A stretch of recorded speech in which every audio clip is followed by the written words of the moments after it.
kuatkan hati. Negeri ini memanggilmu kawan.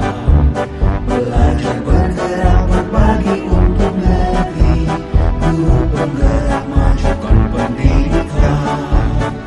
Guru penggerak menghamba para murid. Kreatif rancang pembelajaran. Hargai potensi, tingkatkan prestasi. Lahirkan profil pelajar Pancasila. Belajar bergerak berbagi untuk negeri. Kita menjalin kolaborasi. Belajar bergerak berbagi untuk negeri. Demi bakti pada Ibu Pertiwi.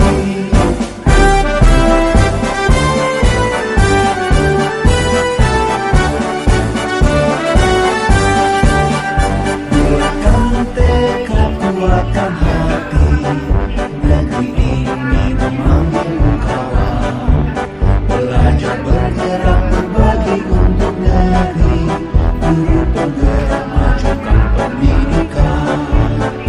Guru penggerak menghamba para murid. Kreatif rancang pembelajaran. Hargai potensi, tingkatkan prestasi. Lahirkan profil pelajar Pancasila. Belajar bergerak berbagi untuk negeri. Kita menjalin kolaborasi. Belajar bergerak berbagi untuk negeri. Demi bakti pada Ibu Pertiwi. Belajar bergerak berbagi untuk negeri. Kita menjalin kolaborasi.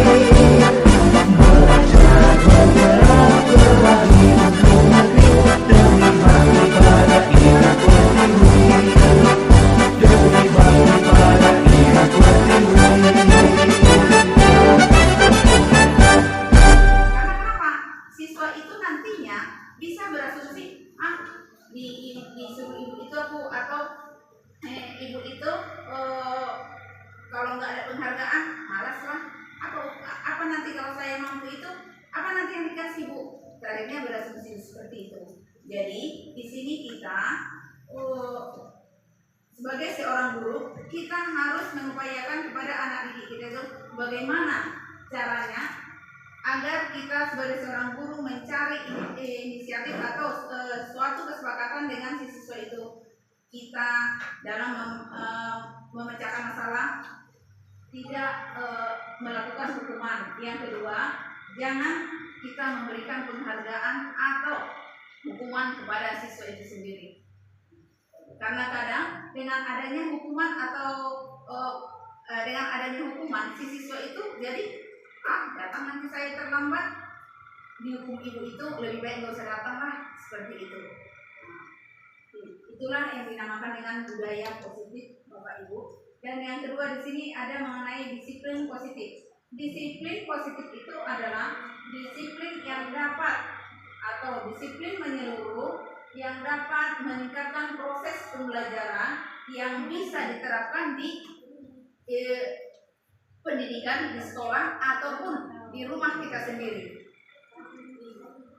Dan yang selanjutnya itu dengan adanya disiplin positif tersebut tadi, maka siswa kita itu bisa mengurangi angka kekerasan, gitu. Dan yang selanjutnya mengenai posisi kontrol.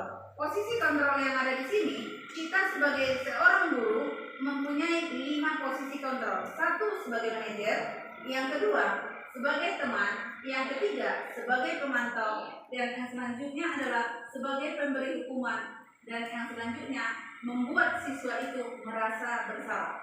Dan kita sebagai seorang guru yang manapun boleh kita pilih itu, tetapi lebih bagusnya tergantung daripada permasalahan yang kita hadapi.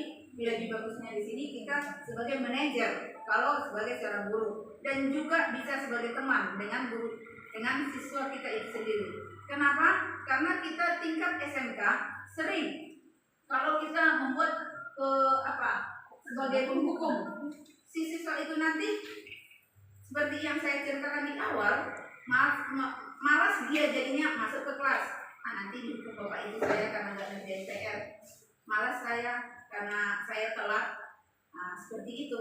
Jadi kita di sini lebih baik di awal pembelajaran itu masuk di kelas ini, supaya di kelas 10 CKR 1 kita membuat kesepakatan kelas atau keyakinan kelas. Karena kalau kita buat nanti kesepakatan kelas itu, maka kita akan bisa mendesak ke siswa itu sendiri apa kemarin yang kita sepakati, bahwa jika terlambat bagaimana, jika ini bagaimana. Nah, di situ. Tetapi kita tidak boleh menggunakan kalimat-kalimat negatif. Contohnya, tidak boleh terlambat, tidak boleh berbohong, nggak boleh. Tapi kita cari permasalahan mengenai kalau boleh di kelas ini kita buat kejujuran, saling menghargai. Nah, seperti itu Bapak Ibu. Dan yang selanjutnya sama dengan pemberian hukuman ini tadi, dan keyakinan kelas. Keyakinan kelas seperti yang saya bilang tadi, itulah kesepakatan kelas, itu pentingnya. Jadi dengan begitu si siswa itu kalau ada keyakinan kelas kita, sewaktu di jam-jam pembelajaran boleh kita tegur si siswa itu dengan mengacu atau mengingatkan kepada anak didik kita itu bagaimana proses pembelajaran khususnya di dalam materi kita. Apakah boleh ribut, apa boleh ini, kita tanyakan kembali kepada diri si siswa kita itu sendiri tentang keyakinan kelas. Karena kalau kita membuat peraturan kelas, tidak boleh ini, mungkin si siswa akan merasa tertekan. Tetapi kalau kita buat keyakinan kelas, si siswa akan timbul dari diri sendiri tentang tanggung jawabnya, tentang keyakinan atau kesepakatan kelas itu sendiri. Terima kasih Bapak Ibu. Ada yang mau ditanyakan?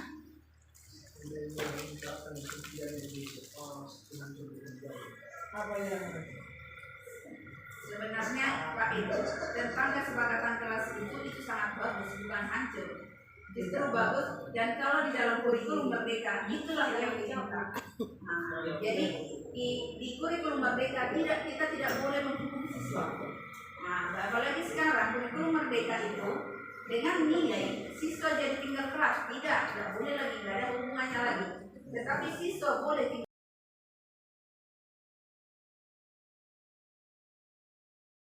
Selamat siang semuanya. Di sini Ibu akan mengajarkan tentang keyakinan kelas. Ada nggak yang tahu apa itu keyakinan kelas? Ada yang tahu? Nah, di sini saat Ibu akan menerangkan apa itu keyakinan kelas. Keyakinan kelas itu mirip dengan peraturan sekolah. Nah, cuma bedanya kalau peraturan sekolah itu langsung dibuat oleh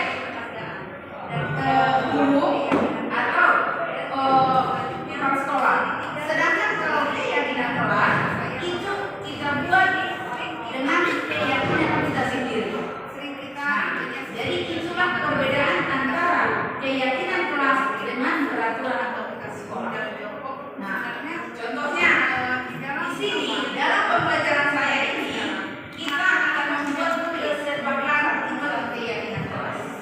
Kesepakatan apa kira-kira dalam pembelajaran saya atau pembelajaran sains dan pendidikan tenaga nantinya, apa kira-kira yang wajib kita sepakati, kita yakini peraturan yang akan kita buat dalam pembelajaran ini apa? Tapi harap diingat atau wajib menghindari kata-kata negatif antara siswa.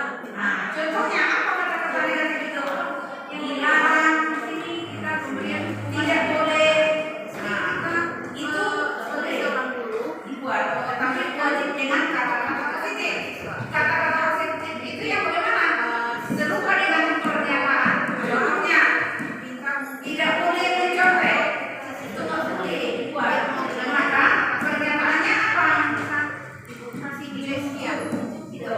Karena contohnya tidak boleh membuang sampah. Jangan kita menulis. Jadi apa yang harus kita yakini? Jaga kebersihan itu tidak boleh berantem. Bukan itu. Tapi bagaimana? Saling menghargai atau saling toleransi seperti itu. Udah paham ya? Di sini paham.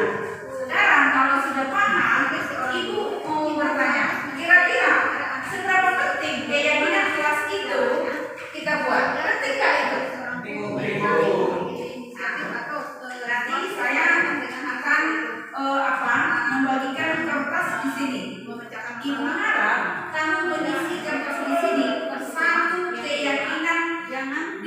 sendiri apa yang ingin kamu tuliskan. Contohnya kayak tadi, kalau kita mau belajar efektif di sini, apa yang harus kita buat? Jujur, saling menghormati, contoh. Tapi cukup satu orang yang kamu tulis, oke? Nah, itulah yang dinamakan dengan budaya positif. Nanti mengingatkan ini karton yang soal ini atau disiplin meniru yang bisa diterapkan di jangan berbalik ya, karena itu bisa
yang kedua saling menghormati, yang ketiga toleransi, yang keempat keyakinan kelas. Siswa akan timbul saat belajar hendaknya jaga ketertiban, artinya HP disimpan itu karena ada dua. Berarti kita ambil 4 kesepakatan